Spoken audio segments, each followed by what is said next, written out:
আমরা যদি পোর্টের কোনো কিছু মালামাল পার হয় সেটা দিয়ে ইনকাম করে, এটা একটা বড় ইকোনমিক সোর্স।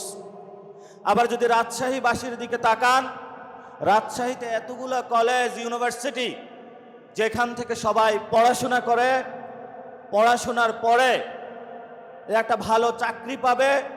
রাজশাহীতে এমন ধরনের কোনো কর্মসংস্থান ব্যবস্থা নাই। আপনাদের রাজশাহীতে কোনো কর্মসংস্থানের ব্যবস্থা আছে? অথচ রাজশাহী থেকে বাংলাদেশের প্রধানমন্ত্রী হয়েছে।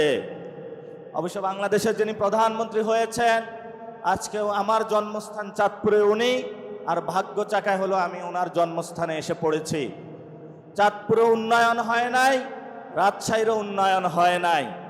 শুধু আমরা পেয়েছি কতগুলো কার্ড, যে কার্ডগুলো আমাদেরকে পকেটে নিয়ে ঘুরতে হবে, এবং আমরা বলেছিলাম এই কার্ডে যদি টাকা না আসে তাহলে আমরাও একটা কার্ড বানাবো। সেই কার্ডের নাম হলো লাল কার্ড, যেই লাল কার্ডটা আমরা সরকারের হাতে ধরিয়ে দিব। আপনাদের বড় একটি মিছিল নিয়ে এসেছেন আপনারা, আপনাদের একটু তানোর উপজেলা থেকে। আপনাদের জন্য সবাই একটা জোরে হাততালি হবে। আপনারা একটু দয়া করে বসে পড়বেন, সবাই শৃঙ্খলভাবে। উপরেও জায়গা আছে, এখানেও জায়গা আছে। দ্বিতীয়ত যে বিষয়টি, এই গণ অভ্যুত্থানে বড় একটি অংশগ্রহণের জায়গা ছিল নারীরা।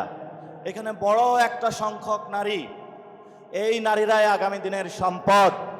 আমার যে জন্ম হয়েছিল আপনাদের মধ্য থেকেই জন্ম হয়েছিল। যখন আমি পৃথিবীতে কোনো একটি টু শব্দ করতে পারি নাই, হাত পা নাড়াচাড়া করতে পারি নাই, আপনারাই আমাদেরকে লালন পালন করেছিলেন। গণ অভ্যুত্থানে যখন আমাদেরকে শেখ হাসিনা গুলি করেছিল, আমাদের সামনে গিয়ে আপনারা বুক উঁচিয়ে দাঁড়িয়েছিলেন, আমার সন্তানকে গুলি করতে পারবা না। এমন সাহস যারা আপনারা বাঘিনীরা দেখিয়েছেন, আপনাদের হাতে আগামীর এনসিপি হলো নিরাপদ। আপনারা আজকে এসেছেন, আপনাদেরকে অনেক ধন্যবাদ জানাচ্ছি।